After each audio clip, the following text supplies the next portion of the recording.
involved in some of the most gruesome abuses during our dirty war in the 1990s. And yes, I do think that this information should go public. I think any information maybe regarding the private lives of activists, if it was mentioned, those documents should be protected. But any sort of abuse, any name of any agent who dealt with this torturing machine must be exposed publicly. Theodore Karasik, that's an important point that Hossam al-Hamalawi makes. I mean, what sort of evidence and information do you think is likely to be found of the inner workings of the agency, of possible abuse, particularly against dissidents and organizations like the Muslim Brotherhood, perhaps? I think this is a treasure trove because any state security apparatus keeps very meticulous notes and so on. I think it's very important to realize that activists had to go into state security buildings and to draw attention to the fact that the records are still there. There needs to be an effort made by the current government to safeguard these documents so that they can be used in the future, but also so that particular records that are relevant to something that is maybe ongoing, like in the counterterrorism fight or something like this, that does not involve torture, but that is in the current period, probably needs to be safeguarded, as well as personal information. So I think this needs to be thought out a little bit. Yeah, I mean, that's an important point you make, Theodore, because Hisham Safi Eldon in Cairo also underlines that point. I mean, many people will say that the counter-terrorism part of state security perhaps is serving the country well. So should that part of it be preserved in the future, do you think? Well, I think that I mean, this gets into archival research and so on. I think it is important, and I do take the point that a lot of the activists from the 90s and so on were converted because of torture. That's a very good point. However, there's an ongoing effort that needs to be protected. So when approaching these records, it's about which historical period that you want to look at, and up until which date do you want to look at. Do you want to look at it during the 90s or during the 80s, or do you want to bring it up to the current point? And I think that's what the authorities need to think about. How are they going to unravel this and present it? Okay, Hisham Safi Eldon, I see you nodding your head there. What's your assessment of that? How do you think the documents need to be preserved and analysed going forward? Well, I will start first by agreeing with this. I mean, if we have to find the root cause, we have to go further than the 80s, even to 70s or even 60s, when this whole started, the mechanism itself started.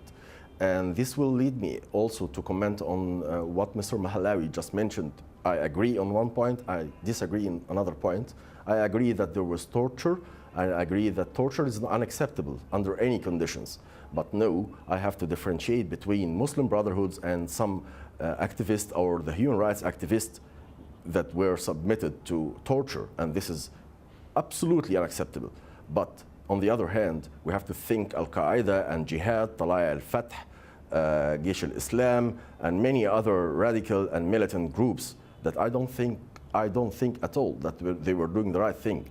And if he forgot, I can remind him with some of their major issues here, like bombing a school in Masr Gedida, Heliopolis neighborhood. It wasn't such a perfect act to do. Or bombing any other neighborhoods, or bombing Wadi Nil Cafe in Tahrir Square. That was a terrorism. That's something that needs to be fought. All right, listen, I'm going to bring in back Hossam al-Hamalawi in a second, but Hisham, let me stay with you for a minute, because I want to ask you a question about timing and the significance of the timing, because the storming of the security offices came just as the caretaker Prime Minister Ahmed Shafiq resigned. So how significant was the timing of all of this, do you think? Because there are reports that the documents started to be destroyed once Shafiq went. Now, this is one good question, because I was also attracted to the synchronization. What's going to happen? I mean, the very same synchronization, it's happening again. It happened with the police station, and it's now happening with the state security. I mean, the state security, they had like 25 days or something to destroy all the evidences. Why they started to destroy it yesterday, only when the demonstrators are trying to enter? I mean, they have all time to do this. This is very weird. I mean, there is something wrong.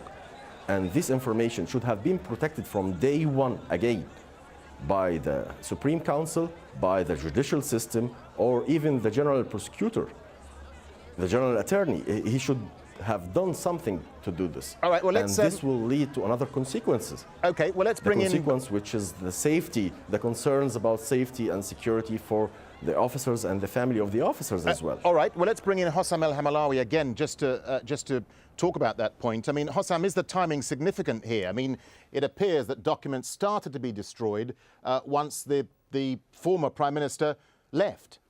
It's not a coincidence. Well, first, we have to be clear. We didn't really know much about what was going on inside those state security facilities following the Friday of Anger, January 28th. And that's when the Interior Ministry pulled its troops off the streets. So maybe actually the destruction of some of those documents had already started by then.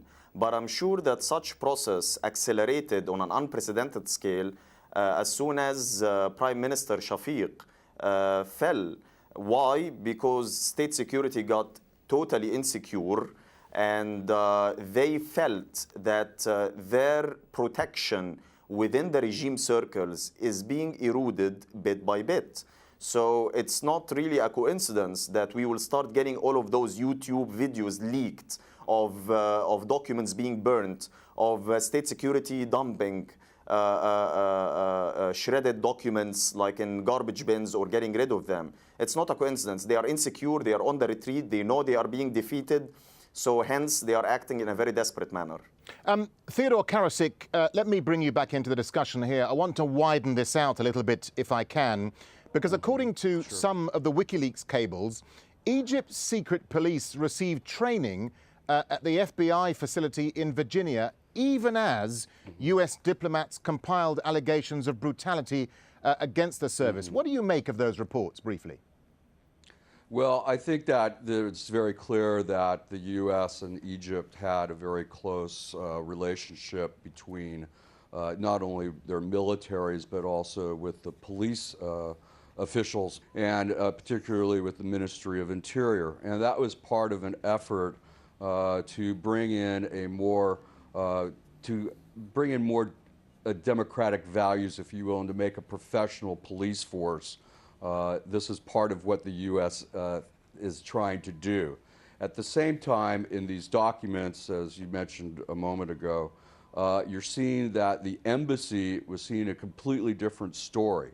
So this, and this is going back to the State Department, obviously, and perhaps circulated to other folks throughout the Washington, D.C. bureaucracy. What you basically have is a couple of different agencies in Washington, D.C.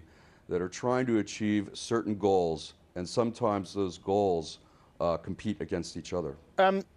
Hisham Safi Eldon, I mean, that's an important point about this issue here of the collaboration between the American and the Egyptian intelligence and security services. But there are reports compiled by, I think it's Amnesty International, that terror suspects under the Extraordinary Rendition Program were brought to Egypt.